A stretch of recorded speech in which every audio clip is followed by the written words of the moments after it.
Talking soccer right now. You can join Nordo and the Fan for a Team USA watch party tonight. B-52s in Inver Grove Heights catch USA versus Paraguay, kicking off at 8 p.m. with games, prizes, and drink specials, all while rooting for the red, white, and blue. Everything starts at 8 for Nordo. We'll see you at B-52 Burgers and Brew tonight in Inver Grove Heights. A lot of questions coming in for Brett Blakemore. Ed from St. Paul.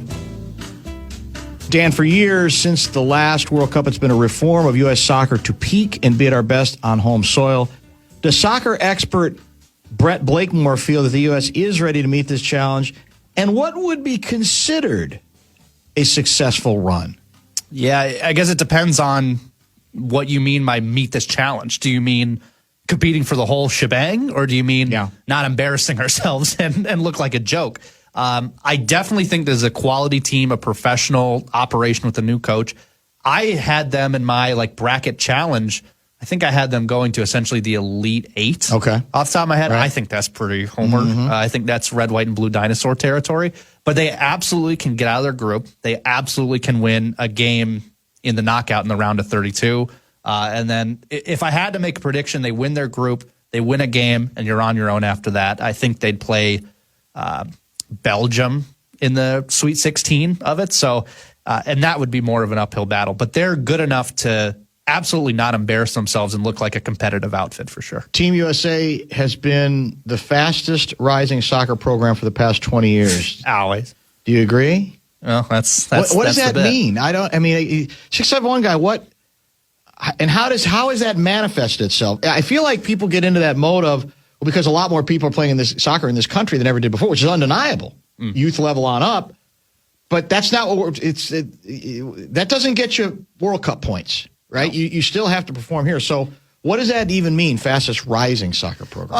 And that's something that you hear, critics, and I'm not sure if Texter Guy is saying this, but that's the old joke is, well, soccer's the fastest rising sport for the last 50 years. He's being sarcastic. I don't know if he is or not, but I think he probably is. You're right. But it is undeniable the amount of players that we have playing in big-time European leagues and not, wasting away on the Chicago Fire. It's undeniable compared to the last, 4 or 5 World Cups. Your utter disdain for the MLS is unrelenting. I mean, people say I'm patronizing and condescending. I mean, I'm double A ball compared to you when it comes to the MLS. You refuse to give the MLS any due. It is what it is. Okay. It's a league where for young Americans to get their first kicks, and I by the way love going to Loons games. Fun environment. But if you're expecting a Messi in his prime to come over, it's just not going to happen. So, but another rumor today, Lewandowski, a Polish striker, he's potentially going to come to Chicago Fire. He's also damn near 40. So until they can shake that, I'll just it'll be a fun thing to do and go support your Loons. But you're not going to get the Loons sideline reporter job with that attitude. I don't think so. You're not going to get a side gig doing that. No. Maybe I should start thinking more like that. You should. I don't know why you're shutting doors. Why do you think he's got 9 jobs? Yeah, keep everything open. Keep all the options Another available extension for PJ Fleck. Keep everything open. Exactly. No, they've extended everybody else this week. They can't get to PJ. Dan Minnesota. What's in the magic spray they put on leg injuries that makes a player go from writhing in extreme agony to hopping up, I should say, like it never happened? It sucks. What is that magic solution? I don't know. It's probably nothing, honestly. Again, the flopping thing, it sucks. It's incentivized. You get rewarded for it, and until that changes. Why do you get rewarded for it? Because you can draw fouls. Because there's so much pushback here on flopping. Why isn't there more pushback internationally? I mean, you can people don't like it. No one sits around going, oh, what a great flop job by that. Everyone rolls their eyes. I mean, I was just, good for me. I was in London with my mom like a month and change ago. Someone flopped, and some British guy behind me said, they've killed him. And it was just clearly a flop. So, and they do, you can get a yellow card for simulation is what, AKA such an obvious flop that you get a yellow, but it has to be like no one even touched you for them to consider giving a yellow. Wait. But then people watch the Western Conference Finals of the NBA, and there's plenty flopping in that too. Well, here's the thing that's weird with me. For some reason in soccer, I almost wish people would reach the same philosophical point in basketball but so far many of them are not, including the producer of this show. I almost look at it and say, well, that's just part of the landscape, And yeah, we roll our eyes. He's obviously not that hurt, but I don't feel the desire to say we got to root it out of there. We got to get it out of there. I don't know. I feel like in soccer, it's almost accepted as part of the deal. Well, to your point, sorry to interrupt. Yeah. I just watched the last minute of Canada and whoever they were playing. Yes. And 2, I think, Canadian players were on the ground like they'd been shot, and nothing happened to either one of them. Nothing happened as in, did they attract penalties? I don't know. I don't. You're saying they weren't really that hurt. Yeah, they weren't really that hurt. I agree. I get that, but I don't know. It just doesn't. It's like, okay, you get back up and we'll just move on, and it'll just be part of the acting. If you want to add soccer to your sports diet, which I'd recommend, it's not a competition. Right. You can add it to your diet, and Sure. it fits in with everything else. It's just something you unfortunately have to get over as it's a part of the game, and it's incentivized, and it stinks. Yeah. And I don't like it. But there are other parts of the game that are brilliant and beautiful. Why are we not? Why is the World Cup not playing in the People's Stadium? Did we stand up to FIFA's demands? There's a lot of. We mentioned the story out of Chicago, where the then mayor, Rahm Emanuel, said, "We're not playing with you because in the contract, they said, all right, we'll have some of our games at Soldier Field, but there's going to be a clause in the contract that allows us to ask." To demand that you dome the stadium. And they said, we never do it, but we like to have that, and it's just going to be in the contract. And Rahm said, not going to work. And so that's allegedly the backdrop of the story about why there are no games in Chicago. Were we ever in it here at the People's Stadium? I think they were for a bit. It's a little above my pay grade, but I believe they were in at the initial stages and then kind of backed down as things got more. We got the NFL draft. We're happy for you, but there's so many things I feel like we did get the big game. Yeah. But I feel like there's just a lot of things we miss out on. We missed out on WrestleMania, so we got SummerSlam as a consolation. We don't even have a bowl game in this town. So I don't know. Flower country. In terms of the World Cup, it was on the heels of the Super Bowl coming here when we needed to bid, and a lot of the demands, like you say, a lot of it came down to the money. Okay. And our people. I read a story on this a couple of weeks ago. Star Tribune had one. I think Andy Greeter wrote one too for the Pioneer Press. Basically, it was we just asked all of our people for a bunch of money to get the Super Bowl, the donor fatigue part, the financial fatigue part. We're not going back to the well. It feels like a lot this quick to do it. I want to be big time or not? They're trying to get the Women's World Cup when it comes.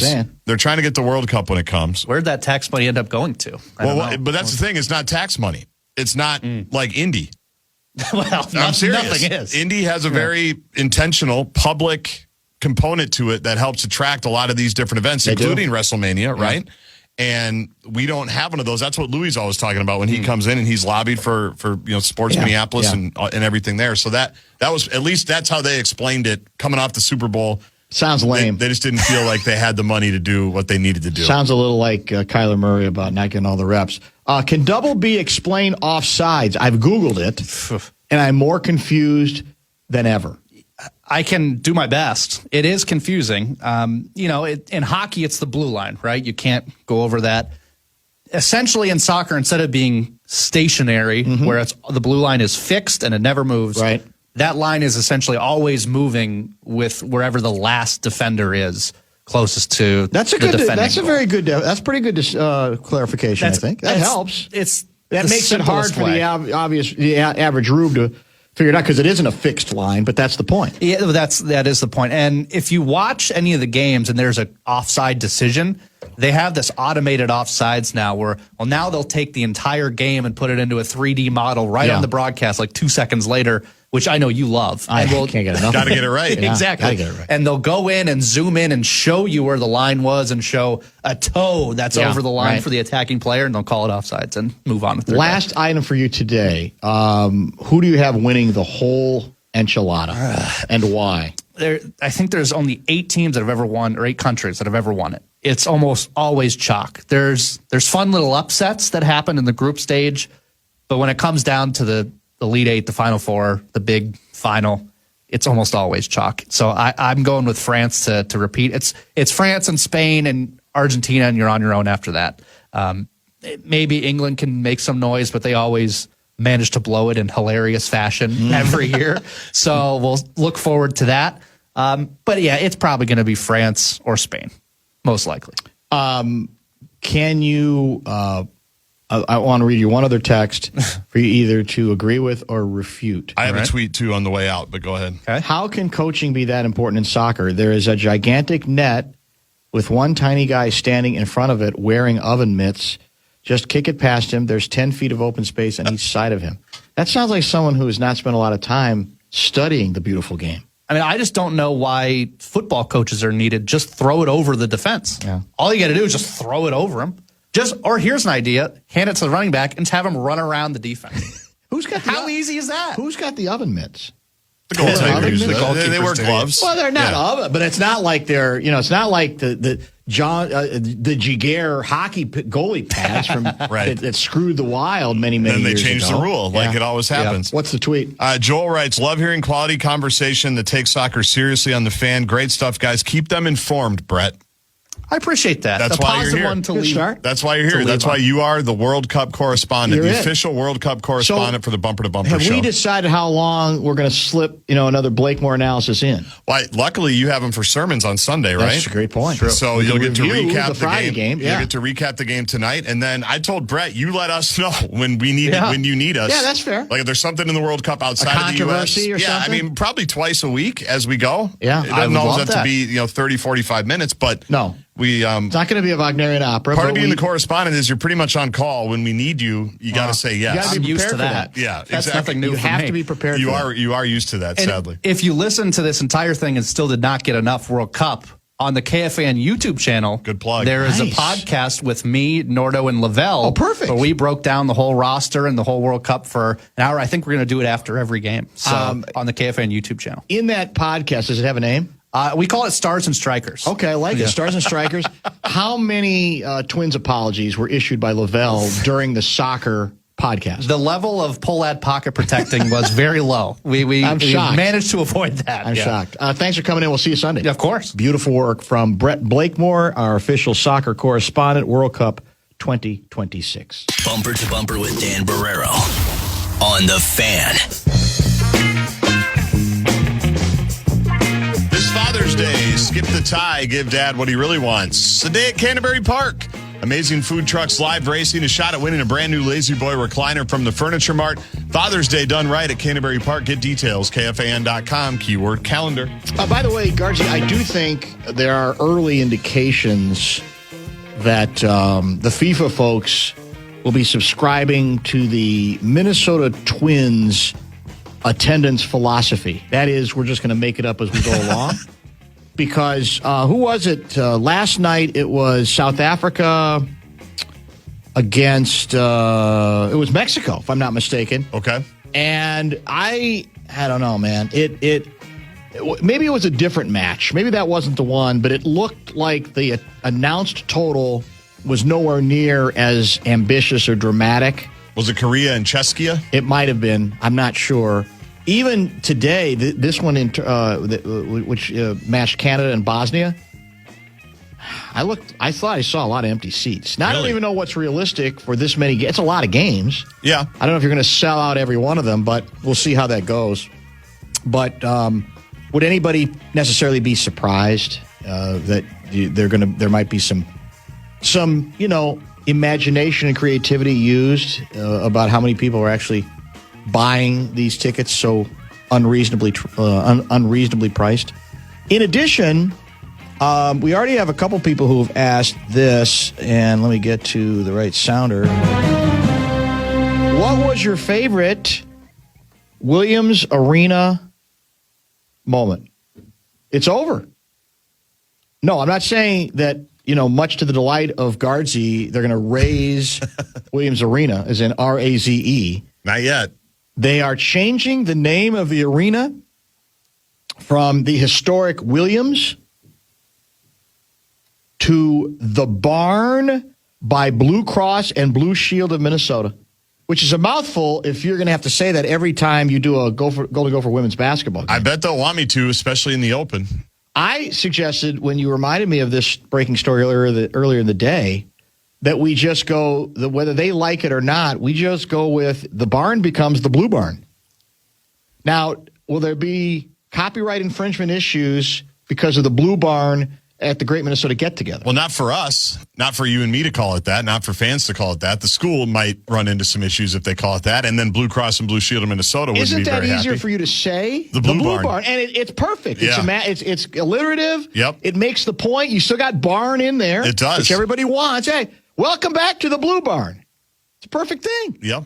And you say the early that this is unconfirmed, but that there are some sources saying that it's a yearly deal worth almost $1 trillion a year for the naming rights. Is that about right? They took the money that Blue Cross and Blue Shield of Minnesota was going to donate. They bought SpaceX, the IPO. Nice. And now we're rolling in it. Do we have any idea really what we might be getting? Yes, I have seen it reported. And my tweet earlier was, I have no sources on this, which I really appreciate because others do, that said $17 million is what they are believed to have gotten for like a 10-year commitment. So that's not bad. Basically 1.7 a year in terms of the investment. So I saw Chip tweeted about that. Ryan James. I don't know if Bernsey had that. I know Andy Greeter had that. So it was nice to get that information from them today. How many Big Ten arenas do have these kinds of sponsorships now? All of them? Man. Some of them? A few of them? Oh, I'd have to go through the list. Mackey doesn't, right? I don't think Mackey does. Like Assembly Hall does in Bloomington, doesn't it? Well, that's named after a guy. That's named after a guy. Simon Scott or Simon Scott. Yeah, you're right. Yeah. State Farm Center in Champaign. Used to be Assembly Hall too? Assembly Hall. Yeah, in Champaign. That's State Farm Center. The Cole Center obviously is named after the senator, Senator Cole, who donated the money to help it. I don't know if Chrysler Arena has it. I'd have to go through. See, I never call them by that, you know? Right. And a lot of them are named after people, at least the arenas. Football stadiums. How does the Williams family feel about this decision to walk away from, tradition here? Yeah.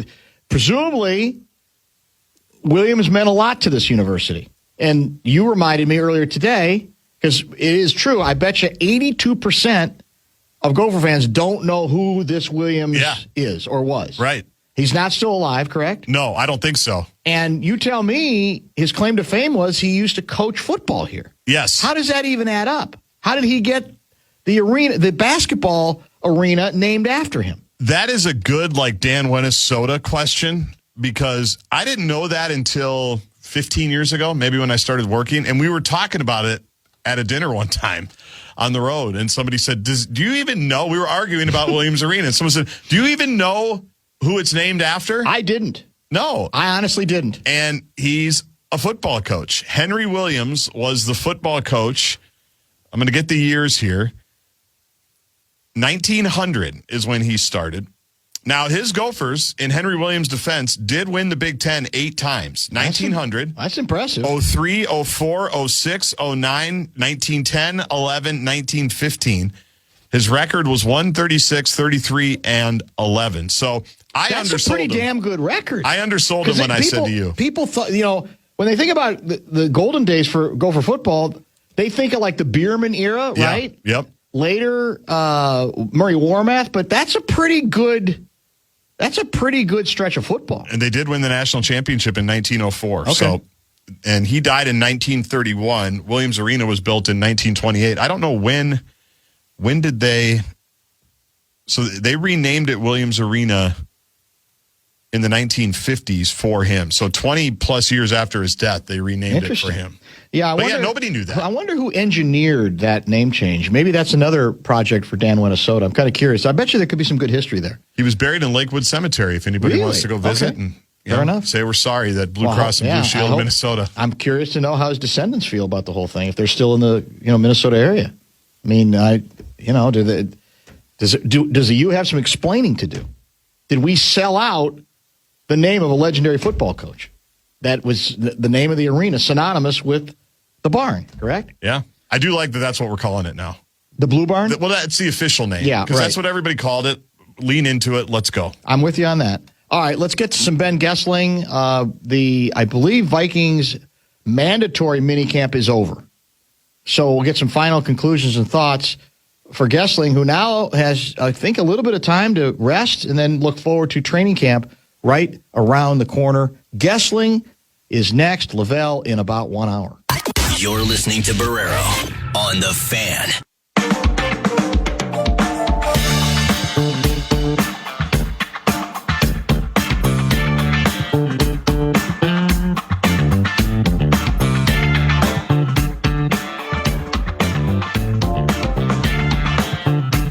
Interesting observation here from Ray out of Hopkins, Guardsy. I'm listening. A sponsorship deal for the U of M basketball arena is fine. But as a fan and alum, I've always disliked the barn and the students in costume. Now it's official, and I'm disappointed. That's Ray and Hopkins.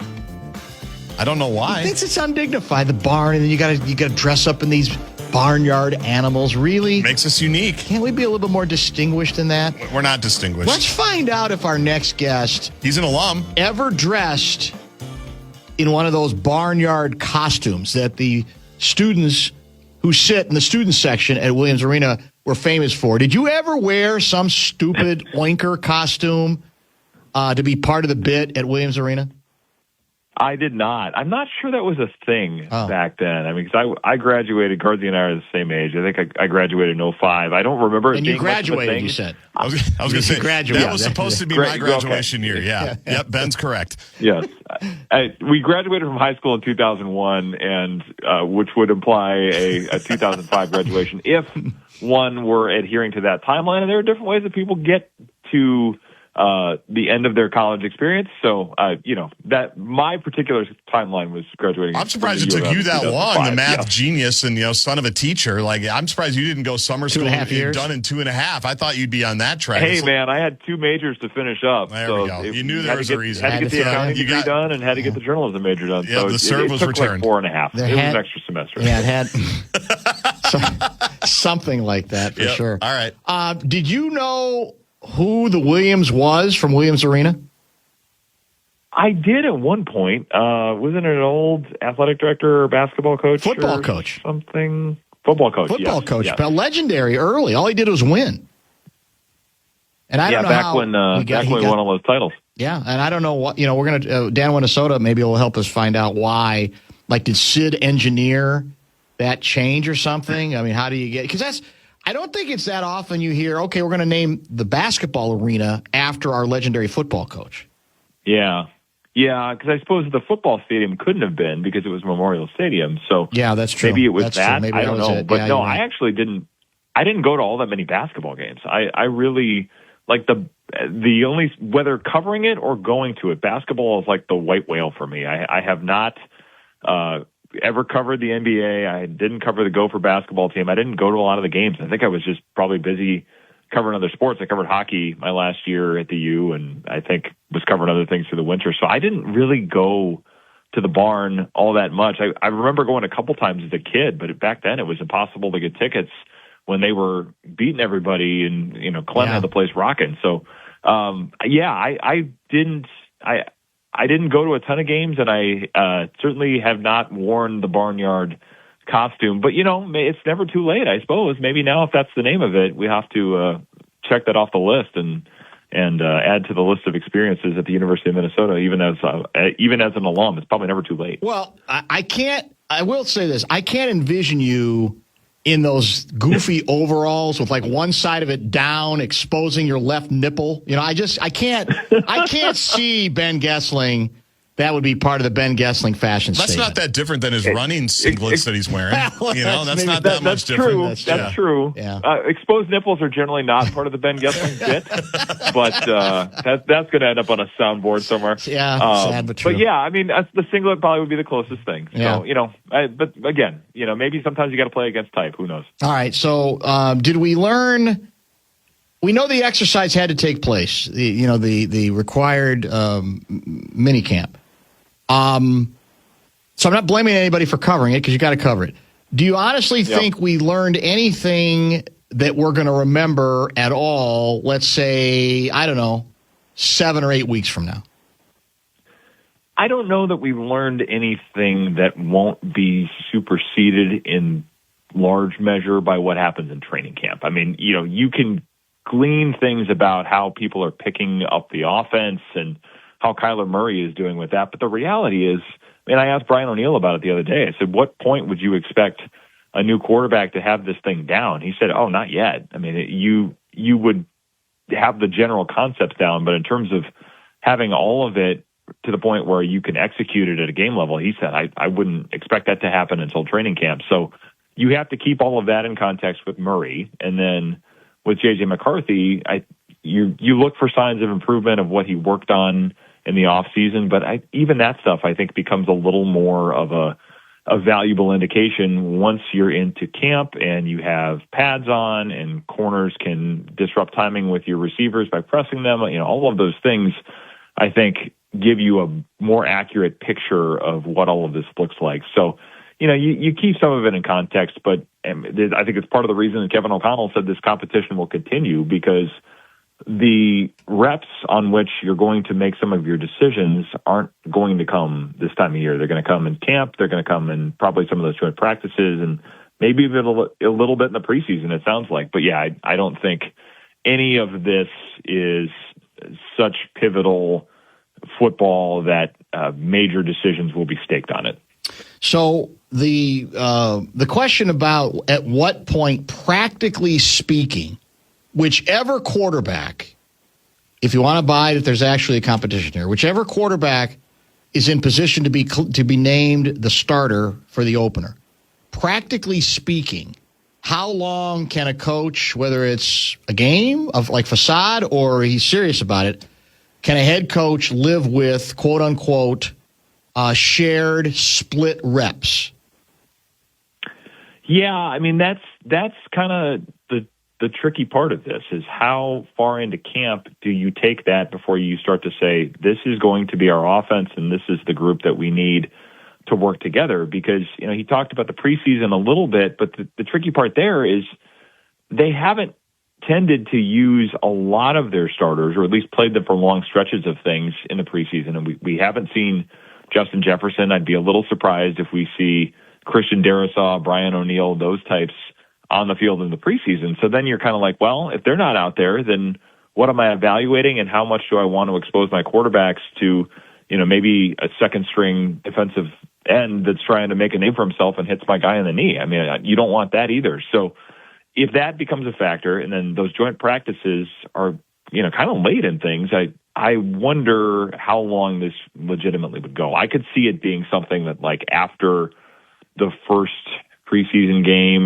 maybe you kind of know, and then you use that to confirm it. I'm kind of spitballing here a little bit, but because they haven't shared that timeline yet, and I don't know that they're going to share it anytime soon. But I would generally think that you're going to want to have this figured out and probably let the team know, before you get too late into things. I would imagine that you're probably talking sometime in maybe that first, second week of the preseason that you have some of this figured out. When they tell everybody is probably a little bit of a different question, but I think we'll have a pretty good indication of it by that point, because you do see all of the practices, and O'Connell will give us a hard time about charting reps and all of those things. But if there is that pattern that gets developed of, hey, this guy is getting all the first team reps, you can start to say, all right, this is, even if they haven't announced it yet, this is very likely where we're headed. So I would imagine that this is not something where we're sitting there the night before the opener saying, who's going to be the starting quarterback? I don't think it'll go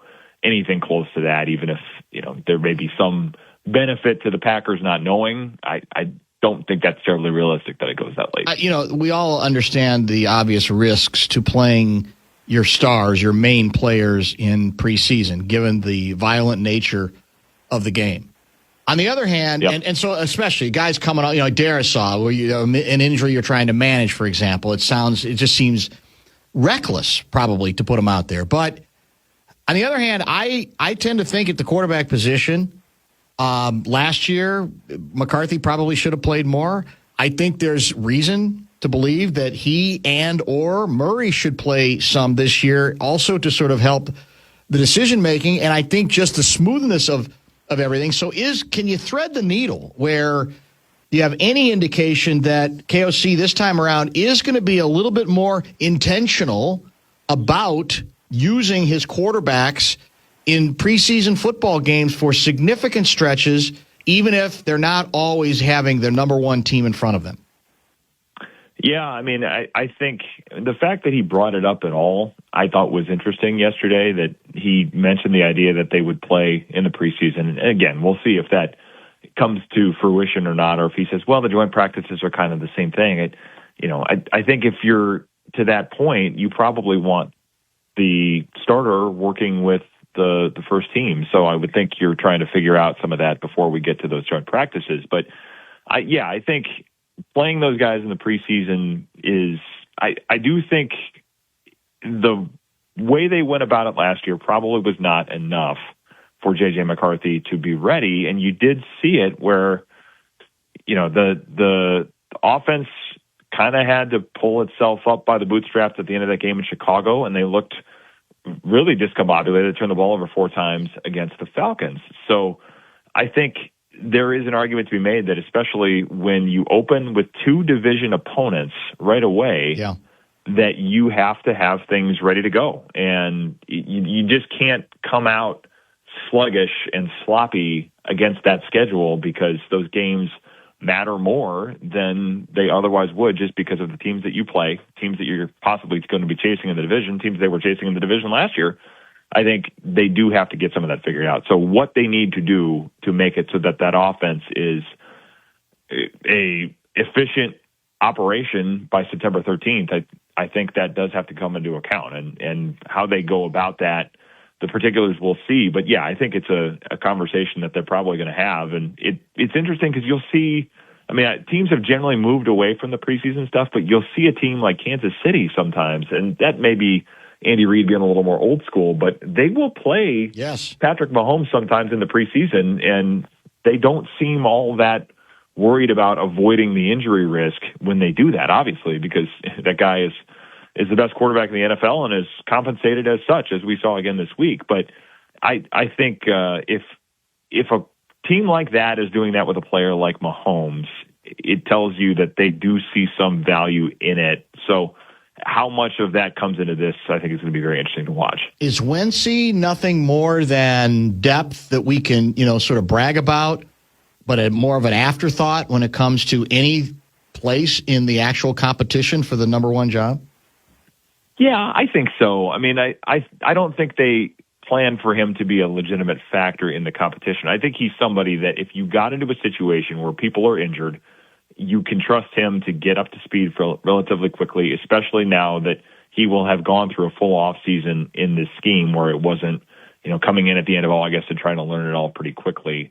I think he's very much more of the emergency option, rather than a legitimate competitor, because Kyler Murray, I think, has played 30 games the last 3 years, and obviously J.J. McCarthy has played 10 in the last 2. So there is the possibility that one of those guys goes down. You need somebody that's ready to go if the next guy were to get hurt. And I even wonder if whoever loses this job, if you are saying that person is one snap away, we're going to keep them in that spot, or you also want Carson Wentz there because he's done that job where it's, I have to prepare as if I'm going to be the starter, even though I'm the backup. I have to be ready to go on short notice. That life and that world is not one that either of these guys has operated in. And Carson Wentz at one point in his career wasn't operating in that world either, but he has been in that phase of his career for a long time. And I think kind of like a spot starter in baseball, I think there's probably some utility of a guy like that on the roster. I don't think he's going to be necessarily a factor in this quarterback competition, but I think they see some value to having him around, and what he adds to that room, I think, is part of it too. But the fact that you can have a guy like that you can turn to pretty quickly, I think they see a benefit to that. Ben Goessling covers the Vikings and the National Football League for the Star Tribune and joins us weekly. Let's talk about your observations on the Teasley moves already thus far and kind of what they indicate to you, what they mean. What do we need to talk about there? Well, I think it's interesting that the fact that they happened is, some of this is they come from different places. Demetrius Washington's a guy that was a Kwesi Adolfo-Mensah addition. He's somebody that I think once Kwesi was gone, it was probably only a matter of time before he went somewhere else because it just was. He was the type of piece that was a fit in a different type of front office than what they're going to have now. But the fact that Jamal Stevenson and Pat Roberts, who are longtime scouts here, are gone is, I think, relatively interesting because when you go back to it, when Kwesi was hired, there was kind of this understanding that they're not going to do a lot to the scouting department. And I remember when they waited to make this hire of Nolan Teasley, when they waited until late May to do it, part of what went through my mind was you may have a guy that wants to do more to the scouting department than they did last time. And typically, if you're going to make changes to the scouting department, this is probably later in the game than most scouts would want to have it happen. But that timeline is more after the draft than it is, January where the coaching cycle gets turned over or the GM gets hired. So I wondered when they waited on that, if they were partially doing that to say, we may have a GM that comes in here that wants to make some changes to the scouting department, and we need to give them a little more latitude to do that than Kwesi had last time. And obviously, in Nolan Teasley, you have a guy that comes from a scouting background and may have people he wants to bring in and may have ways he wants to go about it that are different than what's been done here in the past. But when you have a couple of guys that have been very involved in college scouting, in fact, Jamal Stevenson was in charge of the college scouting operation for a long time, the fact that those moves did happen as fast as they did, I think is significant because it tells you the degree to which Nolan Teasley can shape this kind of how he sees it going and how he wants it to go. I think that's probably a little bit of a different approach than they took last time, and it's interesting to see the departure and perhaps what led to them going a different way than they did in 2022. And look, I'm not here to begin to be able to judge who he brings in and even these decisions, but to me, the fact that he clearly has been already given the authority to do that, I think that's encouraging. You bring a guy in, you got to let him put his stamp on it, or there's no point in bringing him in at all. It doesn't mean he's going to make the right moves, but if you trust the hire and the hiring process is a guy we like, then you got to allow him, I think, to make some of the changes that you're talking about. Yeah, I think that's right. And the reality is the draft results have not been good enough lately that anybody would sit there and go, how could you be moving on from any of these people? I mean, it's hard because drafts are not completely won or lost by scouts. Drafts have randomness. Drafts have what coaches want. Drafts have what other teams do and what you have available to you when it's your turn to pick. I mean, there's all sorts of those things that it's impossible to say if a draft didn't hit, it's because of this one thing and these people are the ones that have to, pay the price for it. But when it has been as long of a run as they've had, where the draft results have been underwhelming, and this goes back in some cases into the end of the Rick Spielman era too, I do think it makes it a little more likely that somebody's going to say, we do need to change this up. Even if it's not the only reason that things haven't gone the way they wanted, it makes it more likely that somebody's going to say, you know what, it's time to just give this thing a little bit of a facelift here. So I think all of that stuff, when it happens, is you would look at the history of it and say, yeah, that makes some sense. And it, like you say, it does give an indication that Nolan Teasley is going to be able to shape this thing how he wants to do it. And I imagine that had to be part of the interview process with a lot of these guys. But it's the fact that it's happening as early as it is, it tells you that he's very much in charge and is going to be able to mold this how he sees fit. Last item for today, as dangerous as this is, given that it is still June, was there or is there a player who might be considered a little bit off the radar that caught your eye, that you said, that's kind of intriguing. I get it, we're not in pads, we're not hurting each other, but this guy kind of intrigues me. Does anybody fall into that classification for you? Well, I mean, yeah, it's early to do it. I think the usage of players is still kind of, you're moving people around a little bit. You're getting looks at people in different places, and how all of this shakes out is much more applicable in training camp and as we go towards the season. But I do think we wrote about this a little bit today. My colleague Emily Leiker wrote about it a little bit today with Jacoby Thomas, the safety that the Vikings brought in. They are very excited about him, and I think where this could go with the role he plays in this defense. And again, I think some of this will take shape over time because he'll have to show that he can handle all of the things that they ask safeties to do. But I know they're very excited about some of the things that he brings to the table, and I think that's somebody that they'll put in a number of different spots. It's not that you expect anybody to come in and do everything that Harrison Smith has done, but I think his level of football acumen and some of the roles he's going to play in this defense are going to be worth watching, because I imagine that will grow relatively soon as much as he shows he can handle it. So that's one that I think is worth watching as we head into camp. I mean, a couple of these rookies that, Jake Golday, the second round pick, I think is going to be pretty involved as well. And they've got a couple of linemen. That'd be the other thing. I think they've done some different things with these linemen with different coaches, but the depth over there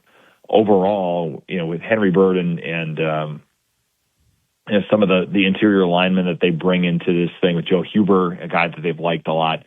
I think there's a little more depth in that group than there's been, and that's something that, as we've seen in the past, they need to use, where you go through all those different offensive linemen. So that's easier, again, to judge once we get pads on. But I think the depth of that second group on the line, especially as it faces Brian Flores' defense, when it has those number twos versus number ones reps in camp, if that group can hold up, that's going to be a good sign for them as you go through the season and you need to turn to some of those number twos in the event of injuries as well. I'm not even sure Guardsy is aware of this yet. Speaking of arenas and renaming arenas, apparently starting with September 3, 2026, Golden Gophers football season opener against, I think it's Eastern Illinois, is it not? Yeah, Tony Romo's school. You will be on the sidelines at Richard Pitino Field at Huntington Bank Stadium.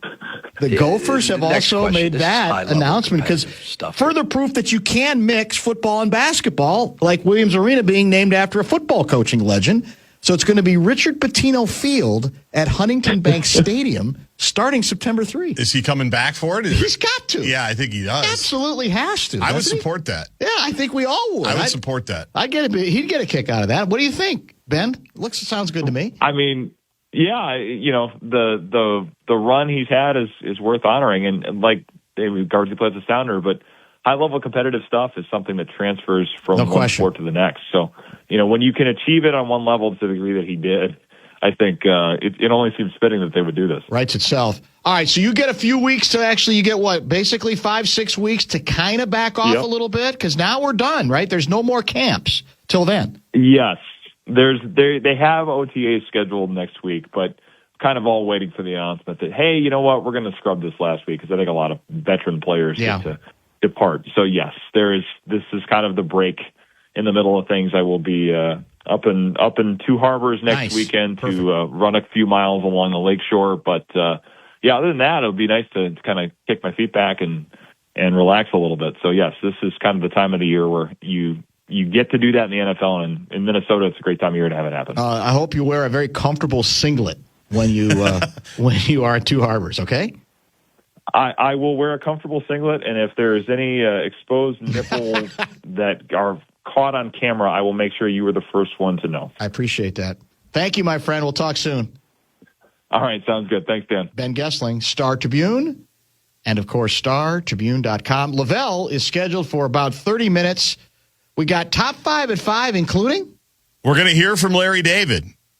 Much to Tom Crean's chagrin, we're going to go back to the celebrity well. We're going to hear from Larry David about his Game 4 experience. And on the day that we're starting to forget him forever, I'm going to tell you a little bit more about Henry Williams.